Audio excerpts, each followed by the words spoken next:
uno quiera. Y para conocer el origen de por qué el 1 de mayo se conmemora el Día Internacional de las Trabajadoras y los Trabajadores, vamos a entrevistar hoy a un periodista e investigador de la historia del movimiento obrero, Emilio Ratzer, que entre sus investigaciones tiene un aporte en el libro de aspectos y momentos históricos del movimiento, de la lucha política y sindical del movimiento obrero en la Argentina, de Claudio Spiegel y Cristina Mateu. En su especificidad se refiere a las primeras corrientes políticas y oleadas de lucha de fines del siglo XIX, inicios del siglo XX, de la revista La Marea, también entre otras notas como La Argentina del Centenario, Festejo y Represión, en la revista La Marea número 32, y otra nota importante también, los mensúes de Trabajo y Lucha de la revista La Marea número 48. Así que para saber lo del origen del 1 de mayo, estamos en comunicación con Emilio Ratzer. Buenos días, Emilio, ¿cómo estás? ¿Qué tal? Buenos días, muchas gracias por el llamado. Y bueno, estoy a disposición para conversar un rato sobre este tema tan interesante. Así es un tema muy interesante la historia y sobre todo esto, ¿no? De que por qué el 1 de mayo se festeja el Día Internacional de los Trabajadores. Mirá, es el Día Internacional de las Trabajadoras y los Trabajadores porque es un día de lucha que tiene una historia muy larga, muy rica y muy sufrida, porque el tema es que la clase obrera en todo el mundo, en la medida que trabaja bajo un patrón, ese patrón le saca una parte de su salario y le roba lo que Marx llamó la plusvalía. O sea, que lo hace trabajar más tiempo de lo que necesita para garantizarse el sustento para vivir. ¿No es cierto? Esa lucha ya viene de antes del capitalismo. Siempre los patrones trataron de explotar lo más posible a los obreros, a los trabajadores, a los esclavos hasta que se morían, a los siervos también. Y en el capitalismo, durante el capitalismo, esa lucha se hizo cada vez más aguda y el movimiento obrero, a mediados del siglo XIX, empezó una lucha en muchos países para que esa jornada de trabajo legal para los adultos fuera de 8 horas. Claro. ¿No? Ese fue, digamos, el origen del 1 de mayo. Las luchas venían de mucho antes, ¿cierto? Dice Rosa Luxemburgo en un escrito que los primeros que usaron un día en particular para reclamar por las 8 horas fueron los trabajadores de Australia. Ah, mirá vos. A mediados hacia 1853 más o menos. Y eso después pasó para Estados Unidos, en Europa, y bueno, ya las distintas corrientes del movimiento obrero que se estaba haciendo, lo fueron tomando, con distintas características cada uno, ¿no? Ya en la década de 1860, tanto la Primera Internacional que dirigía Carlos Marx, como otras organizaciones de trabajadores en Estados Unidos, plantearon eso como consigna. 8 horas de trabajo, 8 horas de descanso, 8 horas para hacer lo que se nos da la gana, como decía un volante de los obreros acá en Chicago en 1885. Ese es el origen. Ese es el origen, o sea que en la Primera Internacional en 1860... En 1866 en particular, la Primera Internacional, la que estaba Marx, y es una internacional en la que en ese momento todavía convivían distintas corrientes de trabajadores y de organizaciones sindicales, se planteó como uno de los objetivos el problema de la jornada legal de 8 horas. Así es. Y esa famosa consigna, después, ¿cómo se fue dando la lucha o cómo se repercutió acá en la Argentina, digamos?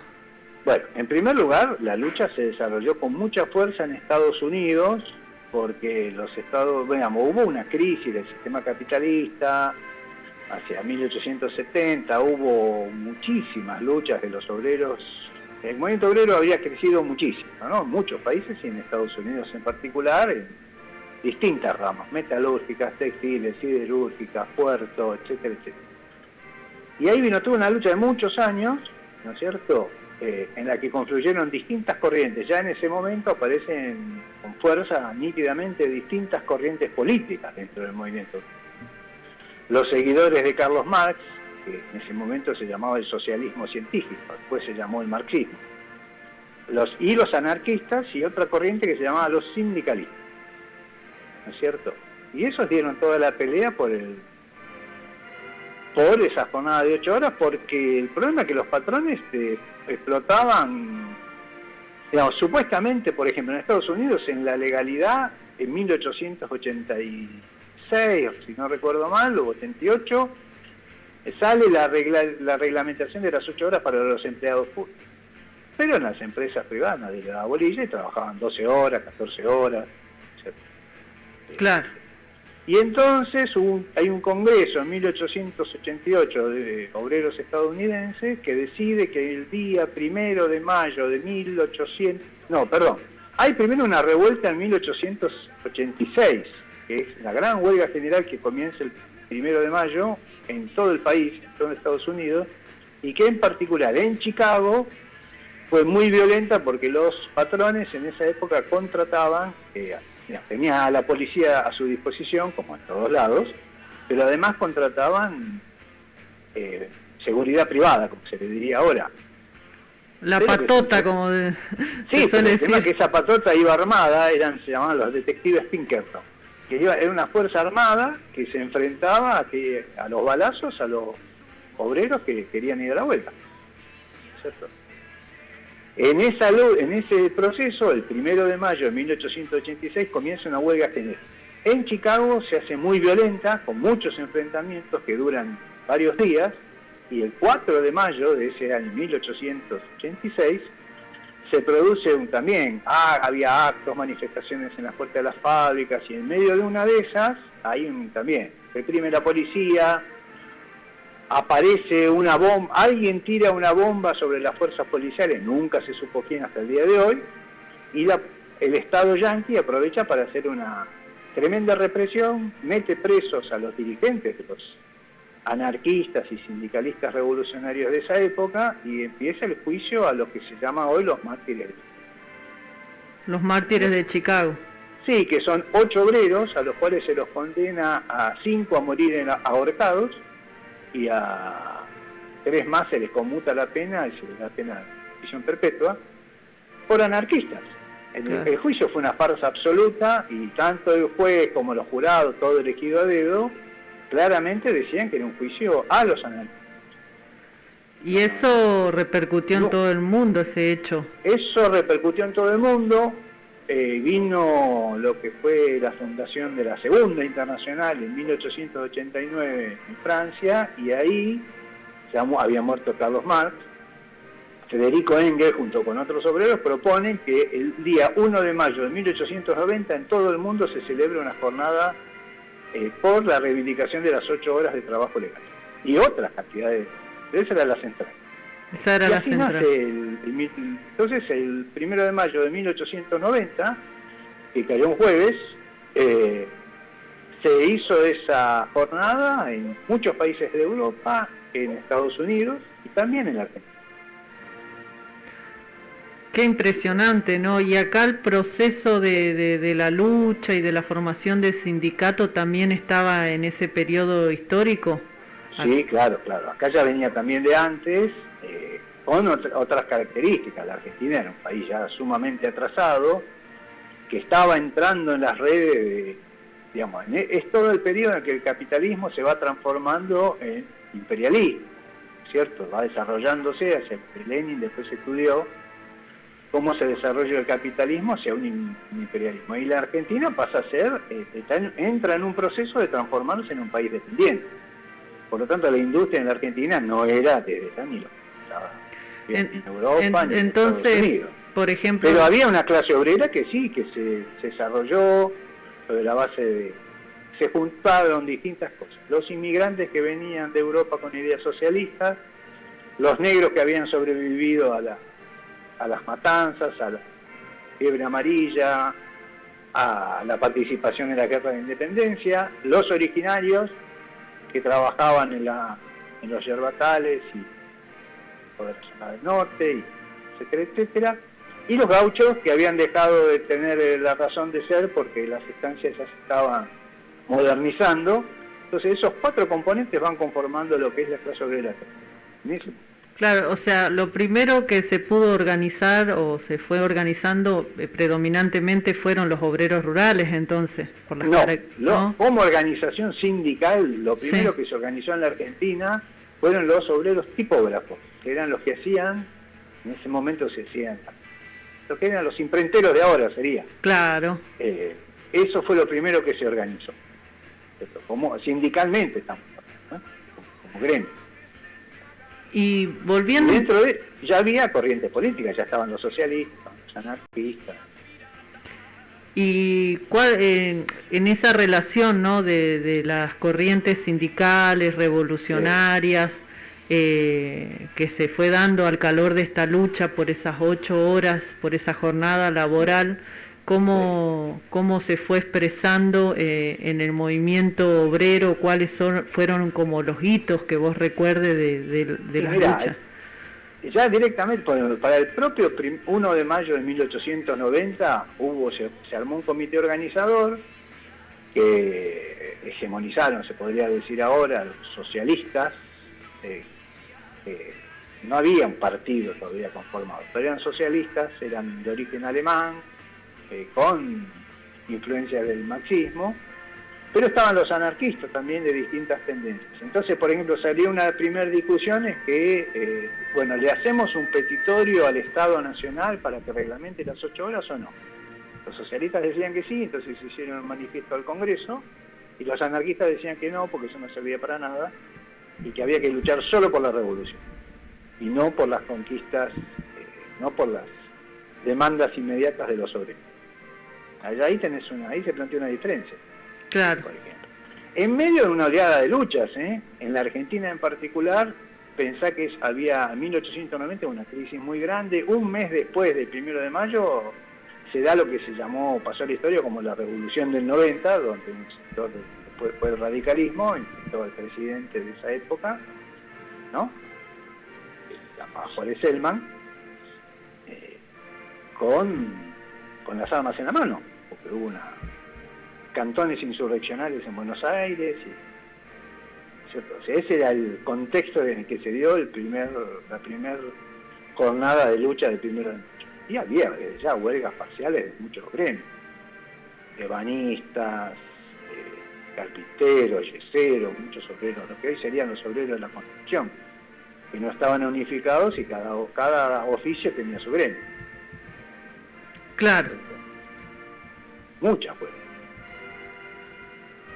Y pensando hoy en la actualidad, ¿no?, esas 8 horas de jornada laboral, teniendo en cuenta este impacto, ¿no?, de la pandemia y las condiciones de trabajo que nos meten a laburar en el teletrabajo, todas esas condiciones laborales, esas 8 horas, todavía siguen vigentes, digamos, que... Sí, desde ya tiene total vigencia. En primer lugar porque, como decía Marx, el capital es como ¿cómo sería? Es como un muerto que renace como un vampiro cuando le chupa la sangre o las horas de trabajo a los obreros.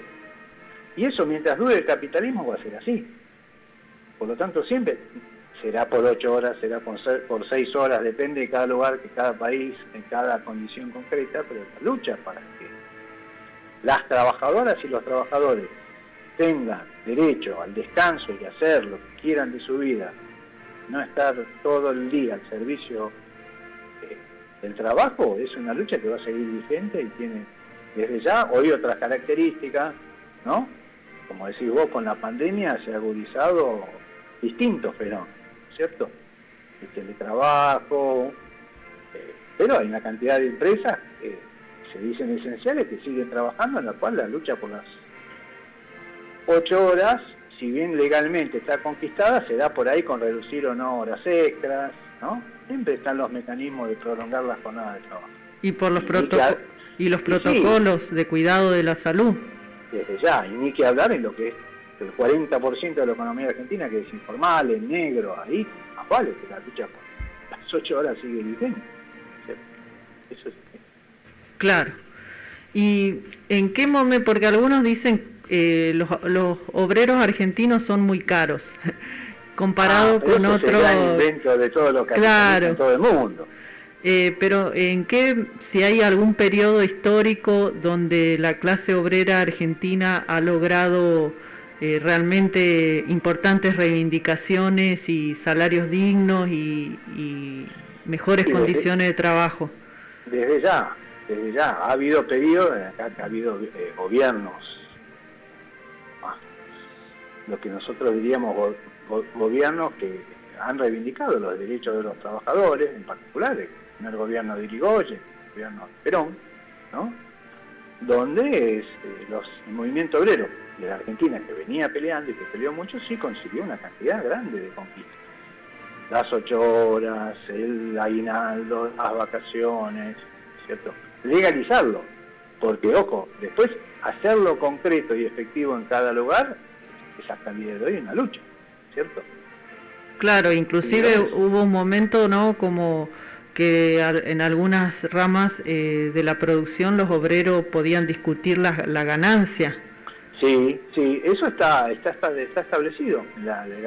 Legalmente es así, tendría que ser así en todas las ramas de la producción.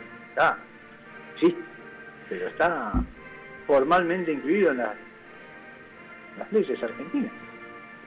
Así es. Una cosa que yo te quería decir, sí, que tiene que ver con toda esa historia de lucha, porque todos nos acordamos de que el primer punto del 1 de mayo, pues de toda esa reivindicación de su origen, es las 8 horas. Pero había otra cantidad de puntos. Y uno, muy importante, es la libertad de asociación sindical y política de la clase obrera. Eso está desde el inicio.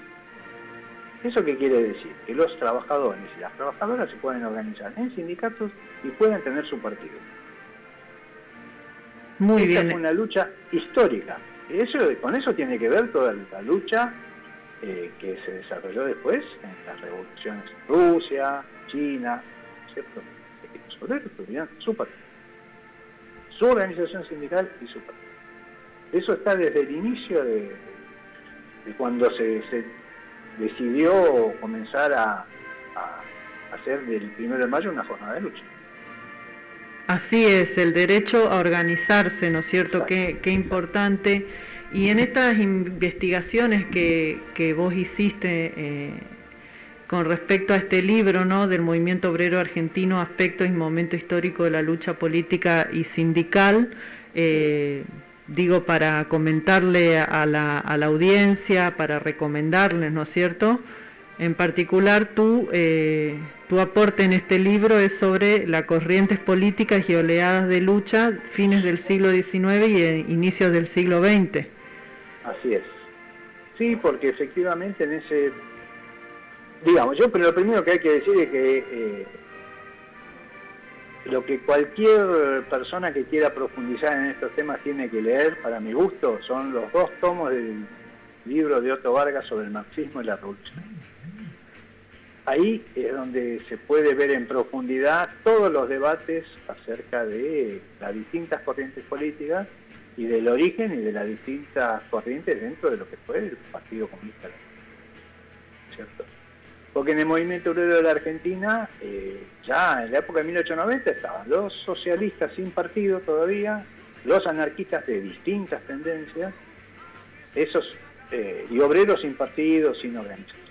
Y después con el tiempo aparecieron otras corrientes, ¿cierto? El Partido Socialista se funda por ese periodo, en 1892, el Partido Comunista en 1918. Hay otra gran corriente que tuvo y tiene mucho peso en la Argentina, que son los sindicalistas revolucionarios, que surgen también al comienzo del siglo XX. Son corrientes históricas, ¿no?, previas al peronismo de allá. Claro, es muy importante y apasionante, ¿no es cierto?, conocer la historia del movimiento obrero y en particular del movimiento obrero argentino, para aprender, ¿no?, de los triunfos y de las derrotas.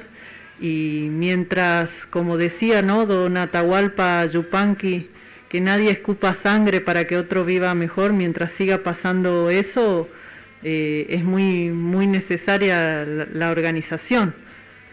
Así es, porque la clase obrera, como eso también lo lo afirmó con contundencia Marx y Engels, y dieron el camino para eso.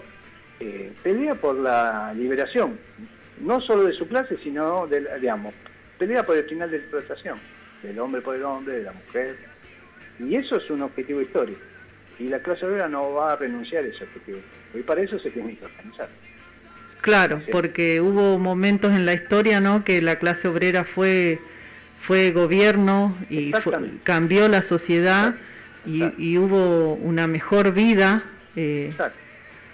Hubo países como Rusia, que después se transformó en la Unión Soviética, como China, donde triunfaron las revoluciones en las cuales los obreros dirigieron o en cantidad o en línea, y eso permitió una sociedad mejor, así de sencillo.